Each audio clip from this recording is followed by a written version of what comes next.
Howdy folks, I'm going to make a just for you easel card, dot folding.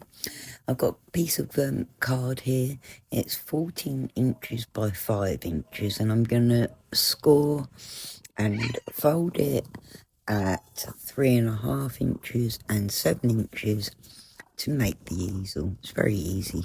It's a funfold card, but it's definitely one of the easiest to do and I suggest you give it a go. Well worth it.